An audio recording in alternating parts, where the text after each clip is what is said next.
friends, welcome to Satya's Lifestyle channel. இன்னைக்கு நம்ம பார்க்க போற ரெசிபி வந்து கார்த்திகை பொரி உருண்டை தான் பார்க்க போறோம். அது எப்படி பண்ணலாம்ன்றதை பார்க்கலாம். இது ரொம்ப ஈஸியா மேக் பண்றது தான்.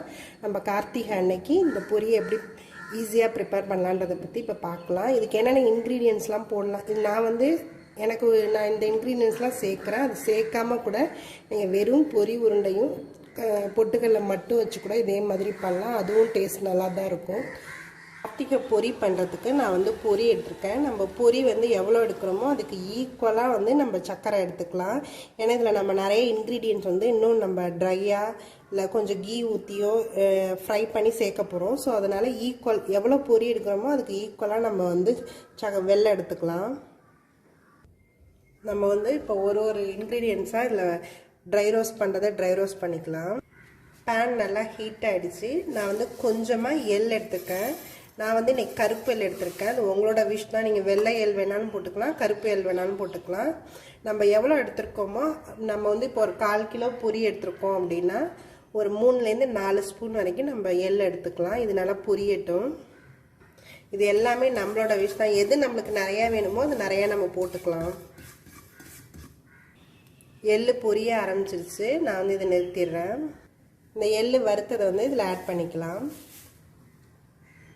அடுத்தது வந்து நம்ம பொட்டுக்கடலை எடுத்துருக்கேன். இதையும் நம்ம நல்லா ட்ரை ரோஸ்ட் பண்ணிக்கலாம்.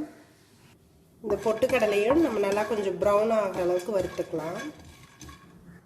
இந்த பொட்டுக்கடலையும் நல்லா வறுத்தாச்சு. இதையும் நம்ம அதில் ஆட் பண்ணிக்கலாம். நான் இந்த பேன்லேயே கொஞ்சமாக நெய் ஊற்றிக்கிறேன். நான் வந்து தேங்காய் வந்து இந்த மாதிரி பீசஸாக கட் பண்ணி வச்சுருக்கேன். அதை வந்து இந்த நெய்யில் நான் வறுத்து எடுத்துக்கிறேன். இது ஆப்ஷனல் தான். நீங்கள் தேங்காய் வேணும்னா போட்டுக்கலாம், பிடிக்காதுன்னா விட்டுடலாம். இது நல்லா இந்த நெய்யில் கொஞ்சம் ப்ரௌன் ஆகிற அளவுக்கு நம்ம வறுத்துக்கலாம். அந்த ஈரத்தன்மையும் போனால் அதே நேரத்தில் நம்ம வறுக்கிறதுக்கும் கரெக்டாக இருக்கும். அது இப்போ இது நல்லா வறுத்தாச்சு. நமக்கு நல்லாவே ப்ரௌனாகவே ஆயிடுச்சு. இதை நம்ம இப்போ எடுத்துடலாம். இப்போ வந்து நம்ம சர்க்கரை பாகு காய்ச்சி எடுத்துக்க போகிறோம். நான் வந்து கொஞ்சமாக தான் தண்ணி ஊற்றிக்கிறேன். ஒரு 1/4 டம்ளர் தான் அளவுக்கு தண்ணி ஊற்றிக்கிறேன்.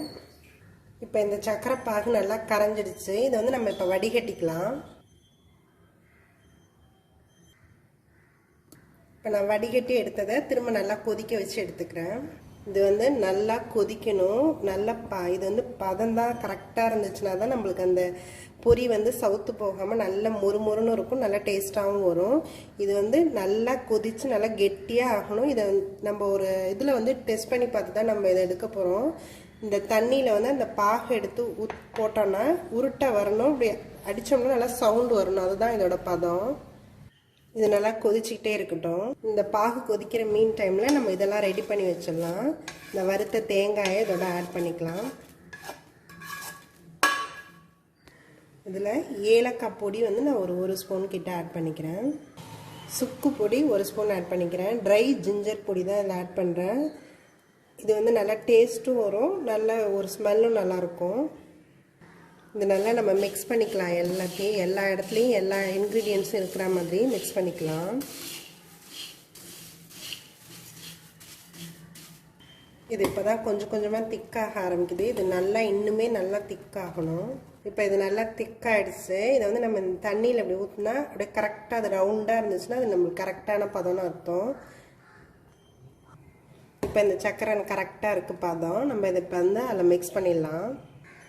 இப்போ இந்த சர்க்கரையை நம்ம கொஞ்சம் கொஞ்சமாக இதில் ஆட் பண்ணிக்கலாம்.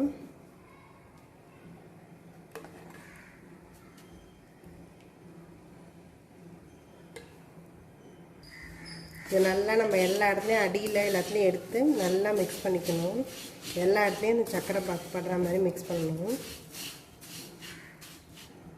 இந்த மாதிரி நல்லா எல்லா இடத்துலையும் மிக்ஸ் பண்ணியாச்சு.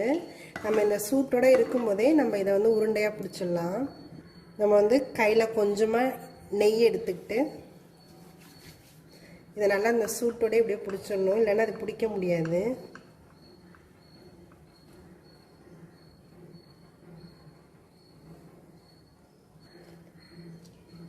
நம்ம இந்த சூட்டோட பிடிச்சா மட்டும்தான் பிடிக்க முடியும்.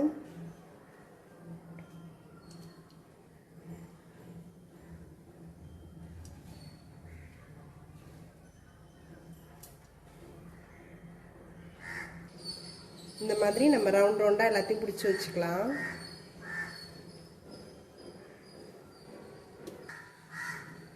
இந்த மாதிரி நம்ம எல்லாத்தையும் உருண்டையாக உருட்டி வச்சிடலாம். இது வந்து நம்ம கார்த்திகை பொரி பண்ணுறதுக்கு இந்த மாதிரி பண்ணலாம். இதில் நம்ம இன்க்ரீடியன்ஸ் வந்து நம்மளோட இஷ்டம் தான், எவ்வளோ வேணுமோ கூட சேர்த்துக்கிறா இருந்தாலும் சேர்த்துக்கலாம், இல்லை கம்மியாக சேர்த்துக்கிறா இருந்தாலும் நம்மளோட விஷ் தான் எல்லாமே.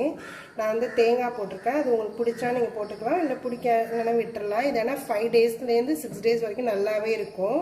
நம்ம தேங்காய் சேர்த்துருக்கனால இது கெட்டு போயிடாது, நல்லா தான் இருக்கும். இது நீங்களும் ட்ரை பண்ணி பாருங்கள். என்னோடய வீடியோஸ் எல்லாத்தையும் பாருங்கள். மறக்காமல் எங்கள் சேனலை சப்ஸ்கிரைப் பண்ணுங்கள்.